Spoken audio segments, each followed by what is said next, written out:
Kira-kira umat yang tadi itu udah taat sama Allah semua dah. Padahal nggak ada dia. Artinya apa? Tanpa Nabi pun Allah bisa sebenarnya. Cuman masalahnya, biar retorika untuk hidup di dunia ini teratur sesuai ekosistemnya, maka Allah mudahkan dalam bentuk perwakilan tadi. Kalau ibunya bawa rezeki tidak halal di rumah, maka nanti bisa aja yang mengkonsumsi bapak atau suaminya atau anaknya juga keras kepala atau tidak mau diatur. Sama aja. Jadi itu dampaknya ke situ. Nah, karena Allah aja ditentang gitu, Bah. Apalagi manusia yang menyampaikan itu tadi. Nah, kayak gitu. Ini harus dipelajari, penting. Asyhadu Asyhadu alla anna ilaha ilaha illallah. illallah Wa asyhadu wa asyhadu anna anna Muhammadan Muhammadah Rasulullah. Rasulullah. Assalamualaikum warahmatullahi wabarakatuh. Ayah kita muslim, ibu kita muslimah, kita hampir tidak punya tantangan dalam mempertahankan iman. Pernahkah kita merasakan seperti yang dirasakan oleh Ammar bin Yasir, penyiksaan dan seterusnya? Bagaimana kita bisa menyelamatkan saudara kita, mu'allab, terasing, tidak punya tempat tinggal, tidak punya tempat bernaung? Alhamdulillah ada namanya Yayasan Baitul Mal Saudara Seiman. Mari kita support wakaf pembebasan gedung Baitul Mal Saudara Seiman. Pembebasan tanah, nanti ada gedungnya, tempat ngaji, tempat mereka konsultasi agama, tempat mengkoordinir supaya jangan setelah bersyahadat lalu kita melupakan mereka. Maka mari kita support melalui Bank Syariah Indonesia. Atas nama DPD Saudara Seiman. Catat nomornya baik-baik, 4454545458. Sekali lagi 4454545458. Ma'akal tafa'abnaita, uang yang kita belikan makanan busuk. Wa malabis tafa'ablaita, diberikan ke pakaian lapuk. Wa matasondak tafa'amdaita, yang kita sedekahkan, itulah bekal kita untuk hari esok. Wassalamualaikum warahmatullahi wabarakatuh.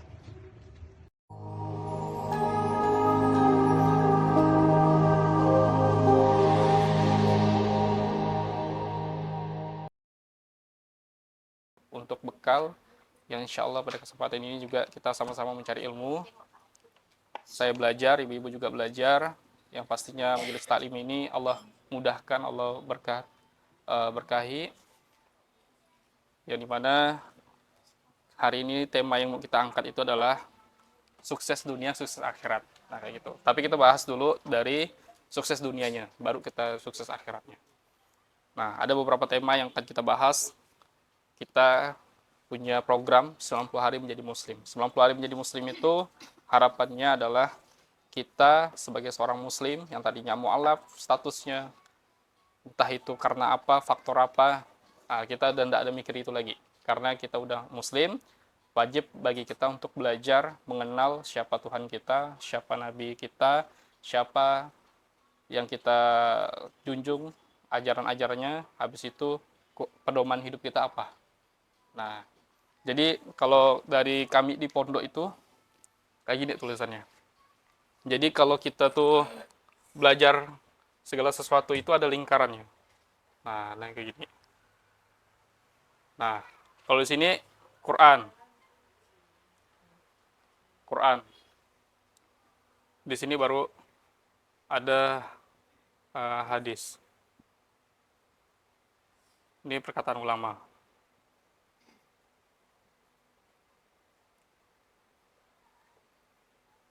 Nah, kalau sini ini udah Islam liberal.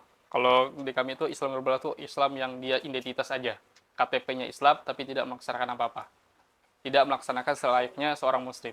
Nah, jadi kalau seandainya ketemu sama orang-orang seperti ini, berarti tahu lingkarannya di mana. Lingkarannya paling luar. Nah, makanya sebenarnya untuk menuju ke Quran ini, kita harus belajar nih. Pertama kita dengar ya perkataan ulama nih. Orang mualaf tuh kayak gitu. Kalau saya lihat mualaf-mualaf itu kan ada yang hidayah dari mimpi ya kan, ada yang hidayahnya dari mungkin pasangan, ada yang hidayahnya dari ya circle pergaulan, entah itu pertemanan. Nah, itu habis itu ada juga yang dari dengar azan. Nah, macam-macam. Nah, Yang pastinya perkataan ulama ini kan yang indah-indah, yang mengajak kita pada kebaikan. Lalu kemudian untuk belajar itu sendiri, karena kita ini belum bisa baca Quran misalkan, kita juga tidak hafal hadis, tentu kita mendengar dari perkataan ulama. Nah, perkataan ulama juga itu biasa disampaikan oleh para ustadz. Nah, ustadz-ustadz ini yang biasanya menyampaikan tentang kebenaran dalam Quran. Nah, tapi kalau langsung disuruh belajar Quran, pusing tuh kepalanya tuh. Karena dia tidak bisa pastinya. Nanti kalau dia belajar sendiri, tidak ada guru, nanti apa-apa yang dia bayangkan tentang isi dari Quran ini, nanti malah yang ada bukan kebenaran yang dapat, malah hal-hal yang negatif. Jadi ujung-ujungnya nyesal masuk Islam. Kayak gitulah. Nah, kita ngomongin tauhid ya, Bu ya. Kita ngomongin akidah dulu. Makanya saya bagikan kalau kajian 90 hari menjadi muslim itu dia mulai dari tema ini.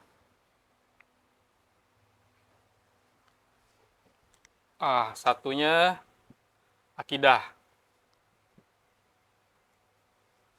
2, ini lebih kepada fikih ibadah.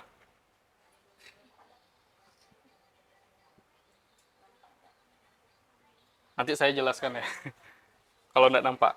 Fikih ibadah, baru kemudian adab.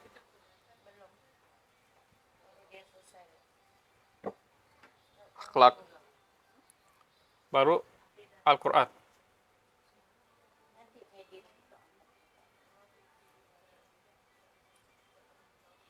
Nah, jadi akidah nih, ya rukun iman tuh 6, rukun Islam 5. Oh iya, rukun Islam.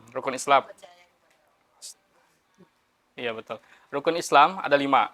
Yang pertama syahadat, yang kedua sholat. Nah, ketika udah melaksanakan syahadat, langsung dia dianjurkan untuk sholat. Makanya kalau ada saudara baru yang dia Islam, diajarkan untuk akhlak. Biasa tulisan ini ya. Yang keempat Al-Quran. Lalu kemudian yang ketiga zakat, bayar zakat. Nah, kalau kita udah bayar zakat, habis itu baru kita berpuasa pada bulan Ramadan, dan kemudian yang kelima haji kalau mampu. Kalau mampu ya, tidak usah dipaksa, karena segala sesuatu yang dipaksa itu tidak baik. Jadi berharap boleh, tapi jangan memaksa. Nanti ada babnya. Nah, kita bahas tentang akidah yang di awal, syahadat. Nah, orang yang syahadat itu tentu punya niat. Niatnya masuk Islam, ya kan? Nah, hadisnya innamal a'malu binniyati wa innamal likulli imri'in ma nawa. Segala sesuatu itu tergantung niatnya, dan sesungguhnya setiap orang mendapatkan apa yang dia niatkan. Nah, kita kunci di situ. Sesungguhnya setiap orang mendapatkan apa yang dia niatkan. Kalau dia ternyata masuk Islam itu niatnya karena pengen popularitas, dapat dia popularitas itu, dapat dia. Tapi dia hanya sebagai identitas saja. Ujung-ujungnya tidak dapat apa-apa juga, tidak sukses di dunia dia. Karena apa? Karena memang tidak menjalankan apa-apa yang di agama Islam. Ajaran Islam tidak dijalankan. Nah, barulah kembali kepada menuju ke sini, ke lingkaran ini. Perkataan ulama. Ketika sudah perkataan ulama, dia punya niat misalkan. Karena ceramah ini kan ujung-ujungnya menyampaikan walaupun satu ayat. Ujung-ujungnya mengajak orang pada kebaikan. Mengajak orang pada kebaikan itu endingnya biasanya adalah saudara-saudara kita yang non-muslim ketika melihat kita, tiba-tiba penasaran dengan apa yang kita lakukan, itu bagi orang yang melaksanakan fikih ibadah tadi, fikih ibadah nih, bagaimana caranya melaksanakan sholat yang benar. Ternyata adem dilihat, kemudian cara wudhunya, cara dia sholat, menutup aurat. Nah, itu tuh menjadi pandangan untuk saudara-saudara kita yang non-muslim. Akhirnya, ujung-ujungnya dia suka. Lama-lama, dia penasaran, dia belajar. Barulah dengar perkataan ulama tadi. Ujung-ujungnya, masuk Islam. Alhamdulillah. Ketika masuk Islam, berarti udah ada niat tadi, yang disampaikan tadi. Nah, lalu ketika udah niatnya tersampaikan, syahadatlah dia, maka anjurannya selanjutnya adalah, apakah dia langsung ceramah? Enggak. Dia harus ngerti dulu dengan akhlaknya, adabnya. Makanya dulu kalau saya pertama kali masuk Islam itu, saya kan juga mualaf, kita sama-sama mualaf ya. Nah, waktu saya masuk Islam itu, yang ditekankan sama guru saya waktu itu adalah bukan tentang ceramahnya, tapi tentang akhlaknya. Bagaimana cara saya menyikapi situasi.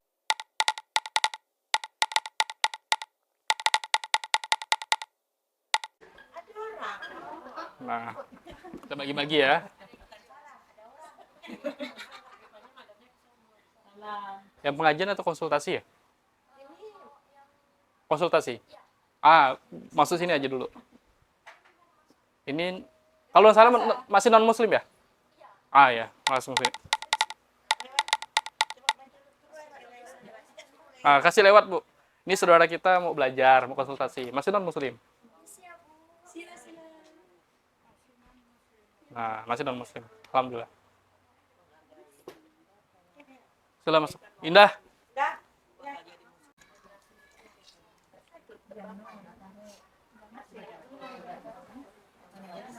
Oke, kita lanjut ya, Bu ya. Bismillah, kita lanjut. Tadi sampai mana ya? Sampai ini kan? Ya, 5.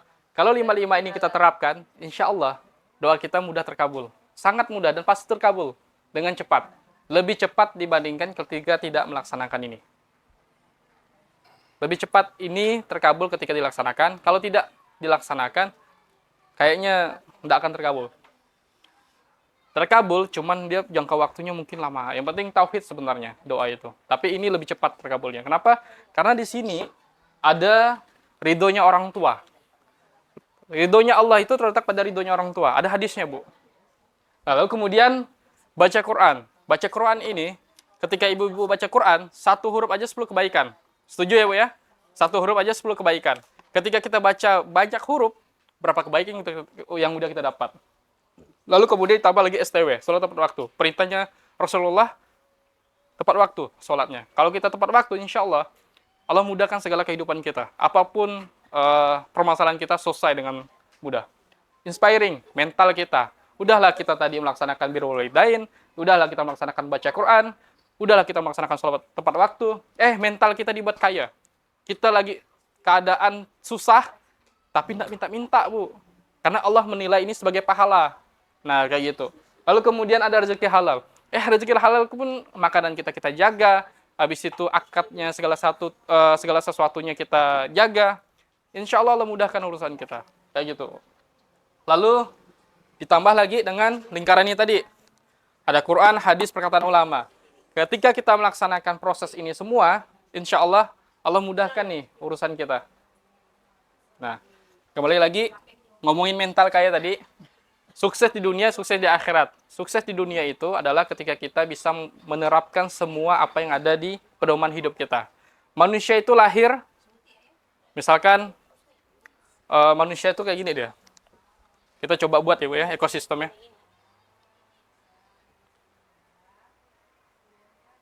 Bismillah. Ini kita ngomongin fitrah ya. Manusia itu ketika lahir itu fitrahnya yang baik-baik. Anak kecil itu tidak bisa bohong sebenarnya. Anak kecil itu tidak ada dosa. Setuju ya, Bu ya? Fitrah. Dalam Islam itu sudah diatur, Bu. Kalau manusia itu dari lahir sebelum balik, ketika dia wanita, dia tidak berdosa ketika membuka auratnya. Kenapa? Karena belum balik. Nah, ketika sudah balik, dia wajib menutup auratnya. Dia wajib melaksanakan layaknya seorang muslim. Tapi ketika anak kecil diajarin untuk pakai kerudung, pakai hijab, itu artinya sedang belajar. Jadi lama-lama terbiasa dia. Tapi apakah berdosa ketika dia buka aurat? Enggak. Ketika sudah balik, dia wajib memakai kerudung sebagai penutup aurat. Nah, fitrah manusia itu yang baik-baik ya, Bu ya.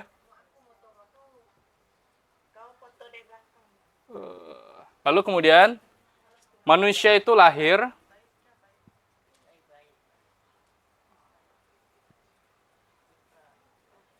remaja. Kita coba dulu, jangan langsung mati kan.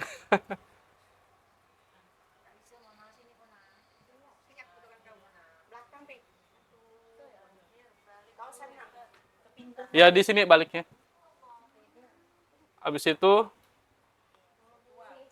oh ya lansia ya. Ini saya coba buat sederhana mungkin. Ketika manusia itu lahir, dia fitrah. Dia menuju remaja itu, Remaja itu udah mulai balik dia. Kalau udah balik, berarti dia wajib menerima beban menjadi seorang muslim, yaitu taat dengan aturan-aturan Islam. Perintah dan larangan itu harus ditaati. Kemudian ketika dia sudah dewasa, ini adalah proses hidupnya.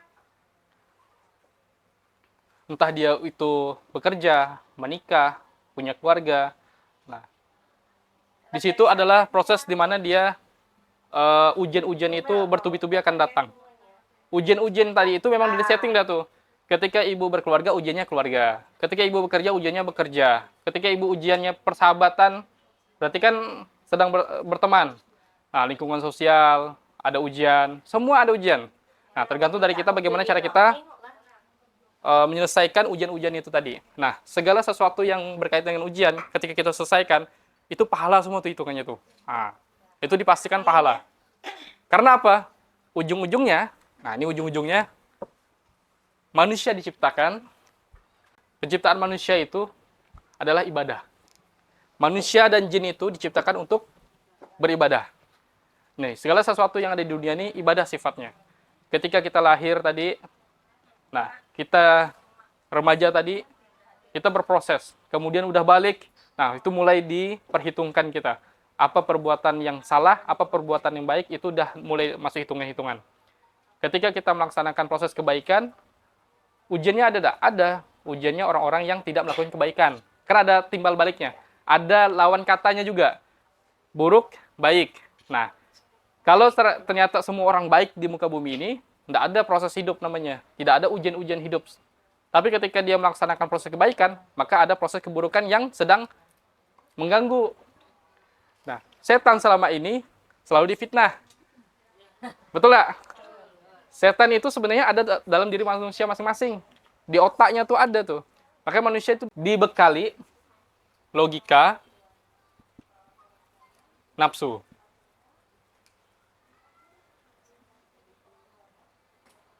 Nah, manusia itu diberi akal untuk berpikir, lalu kemudian nafsu untuk dikelola. Ya, akal untuk berpikir itu adalah bagaimana cara kita memikirkan mana yang baik, mana yang buruk. Kemudian ketika nafsu itu dikelola adalah, ada nggak nafsu yang baik? Ada.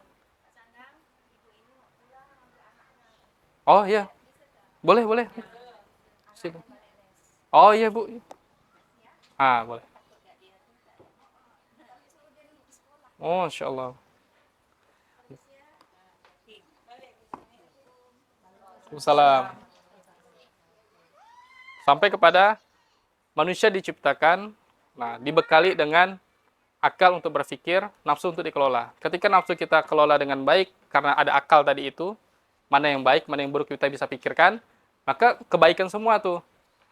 Kalau tidak ada nafsu, tidak bisa orang ini melaksanakan aktivitas layaknya seorang manusia. Misalkan, contohnya adalah ketika manusia itu lahir, dia mulai remaja. Remaja itu kan pengen mengenal hal-hal baru, ya kan? Dia pengen mulai melanjutkan pendidikan bersekolah. Nah, lalu kemudian pelan-pelan dia mulai berpikiran untuk berkeluarga. Berkeluarga ini untuk sukses aja itu perlu nafsu. Saya pengen jadi orang kaya. Tapi harus gimana caranya menjadi orang kaya? Tentu ada hal-hal sesuatu yang dikerjakan dalam bentuk ikhtiar. Makanya doa tanpa ikhtiar itu mustahil. Kalau kita berdoa aja, tanpa ada aktivitas yang mendukung doa kita itu bisa terkabul, tidak akan pernah ada yang namanya terkabul itu doa. Makanya doa itu, misalkan, ya Allah saya minta motor. Minta motor nih, karena lagi untuk kebutuhan kehidupan sehari-hari misalkan. Tapi cuma doa setiap hari itu tidak bisa terkabul. Kenapa? Karena kita harus bekerja juga sebagai bentuk ikhtiarnya. Ngumpulkan uang, akhirnya dapatlah motor ini. Inilah namanya doa terkabul. Ini hal yang paling kecil dulu ya Bu ya. Nah, ya Allah saya pengen umroh. Saya pengen umroh. Nah, ternyata umroh itu biaya mahal. Ya kan? Biaya mahal tuh. Siapa yang pernah umroh? 1, 2, berapa? 3. Ada lagi? Ada yang gratis. Lalu kemudian, ada orang yang Allah mampukan untuk berangkat. Ada orang yang Allah mudahkan dia berangkat. Dia punya harta, dia berangkat. Tapi ada orang yang tak mampu, tak punya uang, tapi bisa berangkat. Itu ngapalah? Apalah rahasianya? Doa tadi. Kalau dia punya niat yang baik selama hidupnya, maka Allah datangkan kebaikan-kebaikan itu. Sesungguhnya apa yang dia niatkan itu akan dapat. Nah, makanya birrul walidain, baca Quran, STW, inspiring, rezeki halal, itu adalah pedoman yang kita buat sub-subnya lagi. Tapi bukan berarti kita meninggalkan yang lain-lain juga. Tapi ini hal kecil yang untuk mengabulkan doa kita tadi. Minimal rezeki halal sudah dijamin di kehidupan kita. Nah, kayak gitu. Lalu kita juga jangan lupa Quran ini sebagai pedoman kita. Nah, akidah, fikih ibadah, akhlak Al-Quran ini adalah salah satu contoh kita untuk berdakwah secara pelan-pelan. Kita akidah. Ketika orang ngajak kita Natalan, kita disuruh ucapkan selamat Natal. Kira-kira ibu-ibu mau atau enggak? Karena merusak akidah, ya kan? Akidah kita kan, kita hanya percaya kalimat syahadat. Asyhadu alla ilaha illallah, asyhadu anna Muhammadar Rasulullah. Ketika kita ternyata mengucapkan selamat Natal, berarti kan ada sesuatu yang di luar dari akidah kita.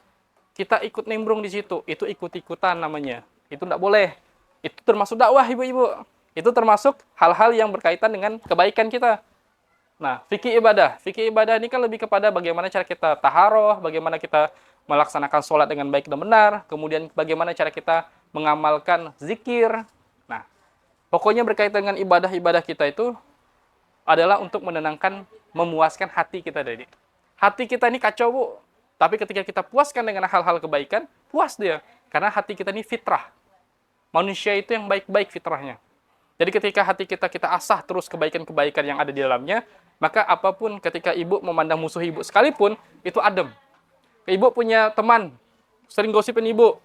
Ketika pandang, tidak ada niat mau balasnya. Doakan. Kayak gitu. Itulah namanya ketika hati kita sudah dibersihkan dengan hal-hal kebaikan. Nah, kayak gitu. Lalu kemudian kita ngomongin akhlak. Ketika masuk Islam pertama kali, bayangan kalau saya masuk Islam nih kemauan saya. Saya masuk Islam nih karena saya paham bahwa Islam agama yang benar, Kristen agama yang salah. Kira-kira diterima atau enggak sama orang tua atau sama keluarga? Enggak. Makanya pentingnya akhlak. Ketika kita datang, paling tidak kita cium mungkin pipi orang tua, kening orang tua, habis itu mengucapkan salam, lalu kemudian berikan hadiah, mungkin apa dia yang disuka kita penuhi, ajak jalan-jalan minimal. Nah, kayak gitu. Itu akhlak. Keluarga saya kan ada adik saya kan ada non muslim. Mm-mm. Jadi kemarin dia Natal termasuk mertua lah. Jadi saya mengucapkan selamat Natal enggak boleh. Enggak boleh. Karena gini, Bu, Selamat Natal kan ada artinya ya. Selamat Natal kan kayak kita merayakan hari kelahiran. Jadi kayak kalau kita bilang selamat Natal misalkan dengan niat tadi itu anggaplah ingin ibu biar diterima kayak gitu lah, biar enggak dianggap radikal kayak gitu. Tapi sebenarnya salah juga karena itu memang tidak boleh. Ya ucapkan mohon maaf aja kalau kami tidak bisa mengucapkan itu. Karena walaupun kecil tampaknya besar gitu. Karena mengganggu akidah. Akidah kita terganggu jadinya. Kalau akidah kita terganggu bahaya juga. Tapi kalau enggak tahu enggak apa-apa. Tapi sekarang udah tahu, enggak boleh dilakukan lagi. Kemarin enggak tahu saya mengucapkan gitu. Tapi sekarang udah tahu, enggak boleh lagi. Nah, Islamnya indahnya adalah ketika dia tidak tahu, misalkan orang praktik riba. Dia enggak tahu nih riba nih, tapi dia melaksanakan riba. Kira-kira dosa atau enggak? Allahu alam. Tapi yang pasti adalah ketika dia tidak tahu, dia tidak. Ya, tapi ketika udah tahu, dia wajib bertaubat. Langsung taubat. Tapi ditinggalkan ribanya, bukan ditinggalkan, dilunaskan. Jangan sampai ditinggalkan. Oh, saya udah enggak praktik riba, jadi saya tidak mau bayar lagi. Enggak bisa. Hubungannya sama manusia harus dijaga juga. Makanya Islam itu menjaga hubungan sesama manusia. Nah, walaupun di surat ini kan, Al-Kafirun kan menjelaskan agamamu, agamamu, agamaku, agamaku. Tapi itu sebenarnya toleransi aja.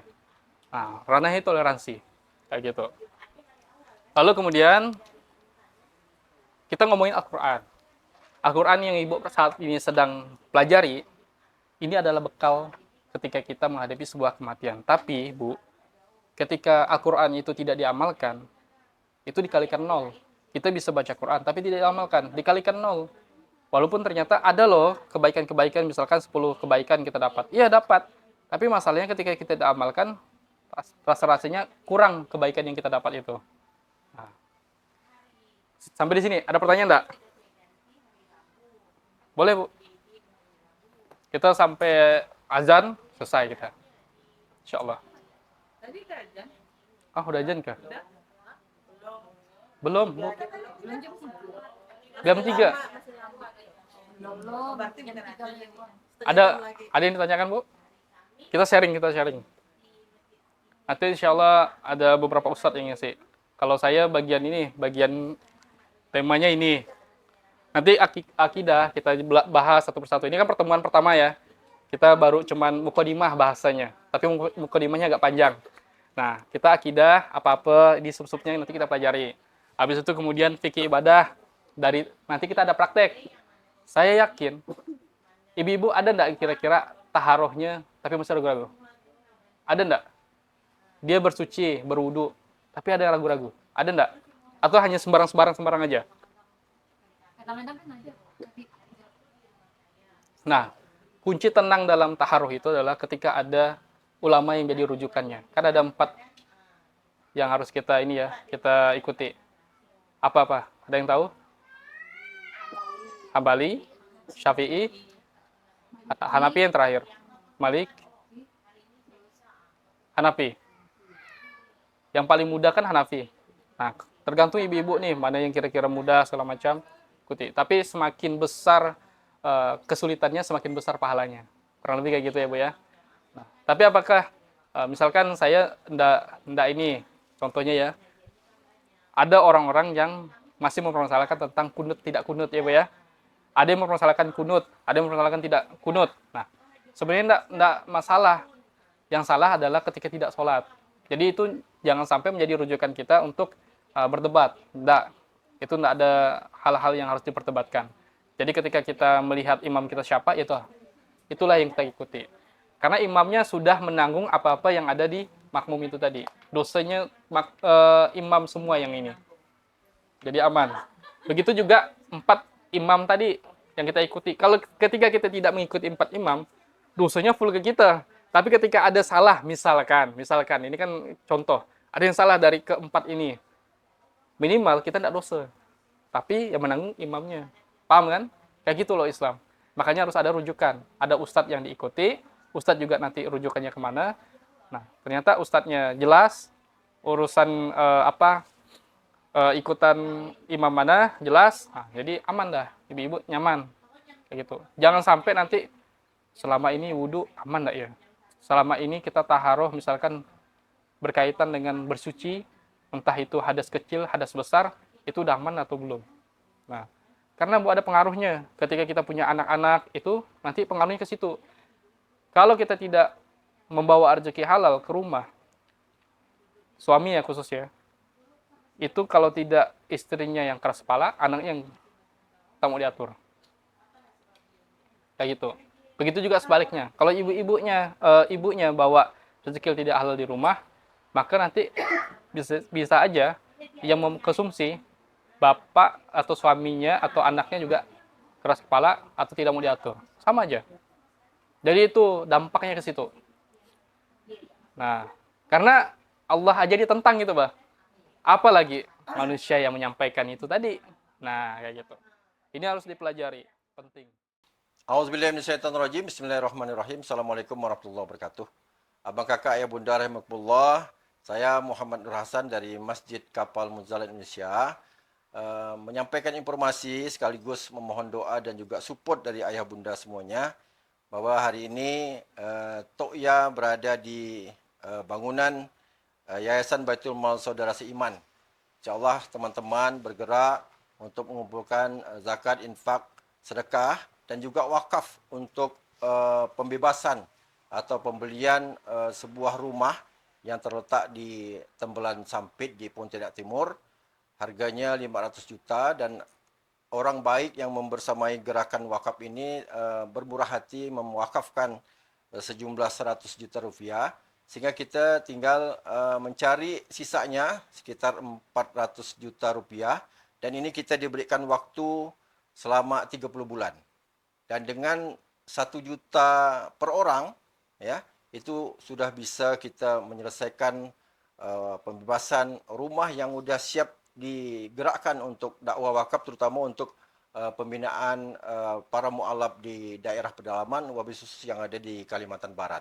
Jadi kita tinggal target 400 orang kali 1 juta, dan itu bisa dicicil selama 30 bulan.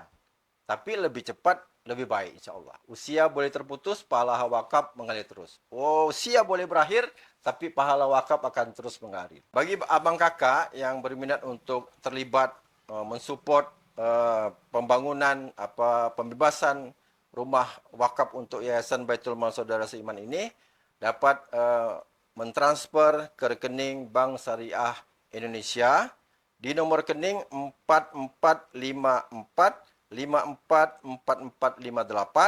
atas nama DPD Saudara Seiman. Sampai jumpa di Baitullah, sampai jumpa di Baitul Maqdis. Barakallahu fikum. Wassalamualaikum warahmatullahi wabarakatuh. Tetap semangat. Allahu Akbar.